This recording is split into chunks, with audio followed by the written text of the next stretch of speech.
Hey, I got another video, and I just want to say, anyone out there, if you're doing something that's worthwhile, it's gonna be very near about demoralizing. Because I did my strongest video, and it failed to upload. Sure enough, the two strongest videos that I've ever done before on this channel, they exactly failed to upload.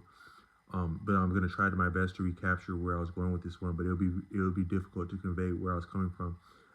So what I was saying is that I think that um, if you appreciate if you appreciate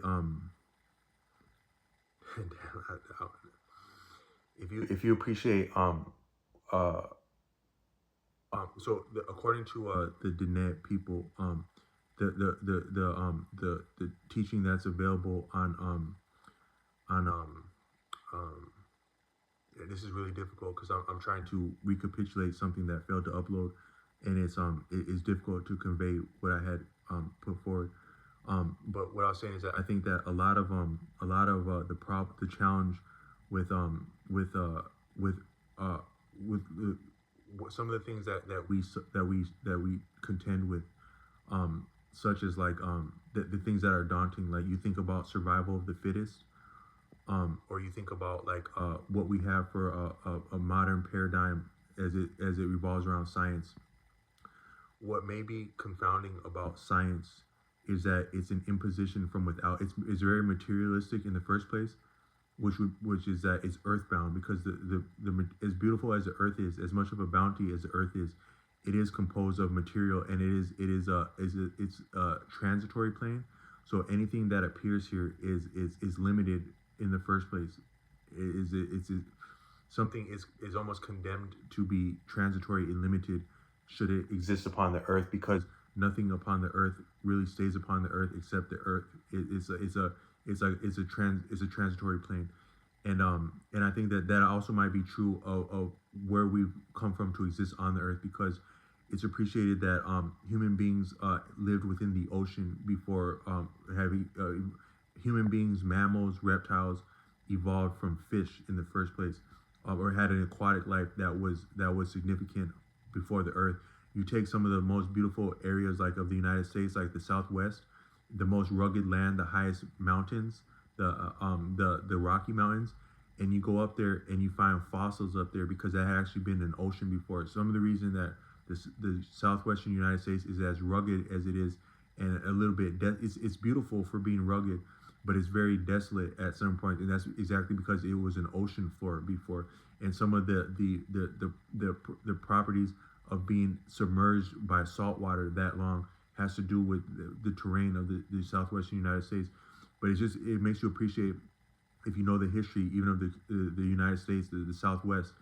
I'm going to reference the Diné people, the also known as the Navajo, with this, who are actually from that specific region, the southwestern United States, and they point out in that Navajo elder teaching on YouTube that we exist in this iteration as beings, we are thought to have existed in other worlds or other iterations of existence with different dynamics and realities, that would constitute different worlds, and they'd also be characterized by specific colors, would be very specific to speak to what a world is about, and precedent to our current iteration was thought to be at least one world prior, and then a blue world.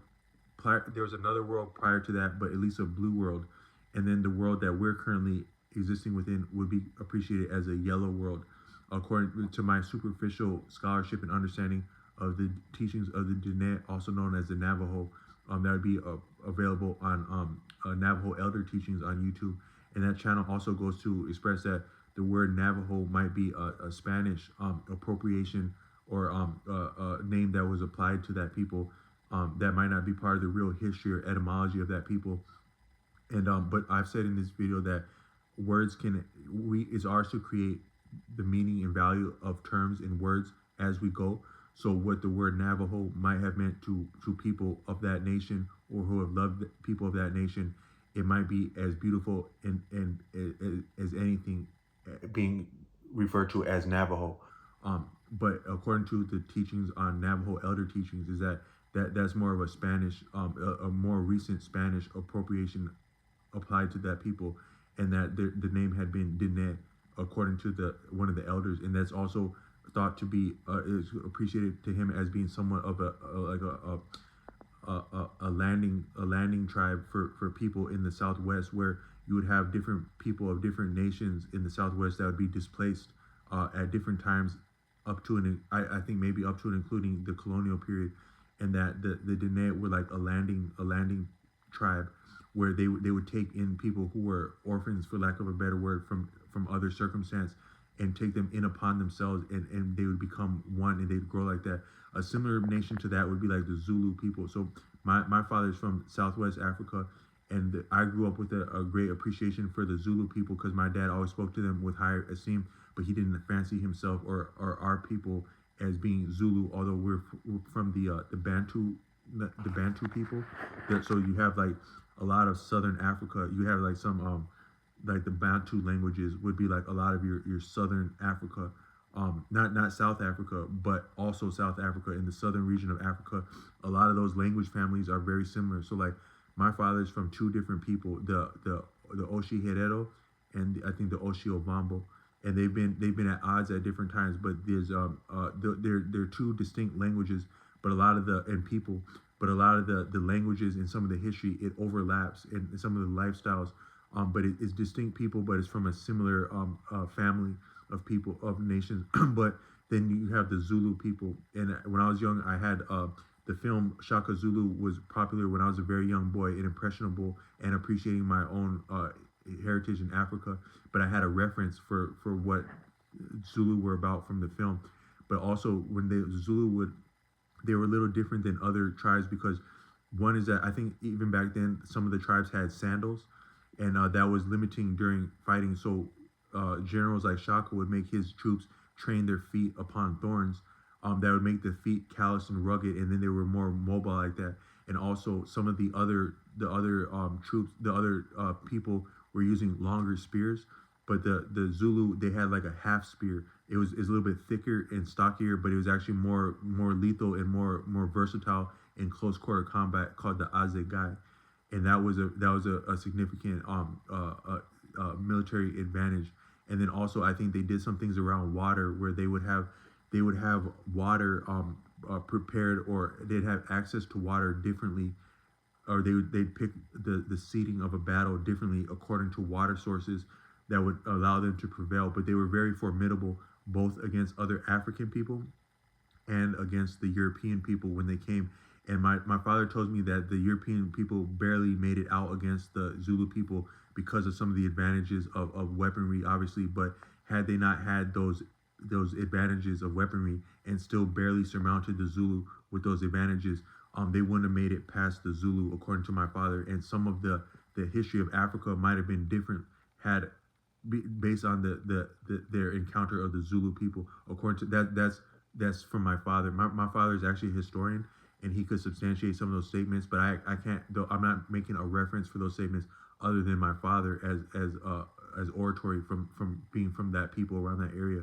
But all I meant to say is that the Zulu people, they were very strategic militarily, but they weren't simply interested in blighting out the other people that they would overcome in battle, and that they took people into them as not only prisoners but as fellow warriors, and that actually helped them grow and become more formidable. So if you appreciate like the Zulu people in Africa, I think that a lot of people who would call themselves Zulu and who are authentically Zulu, they might still have a diverse heritage within Africa that it wouldn't be as homogenous as it would otherwise be, because of the way that the other people were incorporated into those people and made them formidable and awesome, yet also congruent and unified, were the Zulu. But I think that the Dene might be similar like that, where they were like a landing zone for different people in the Southwest United States, that region, according to what I picked up from that channel. But all I meant to say is that they appreciate that this might be a yellow world, and so I just wanted to point out that might be significant in terms of how we came from the ocean. It's appreciated by popular knowledge, and then we transition to the earth plane. That can be, the color yellow can be significant on the earth plane, and I just want to talk about that.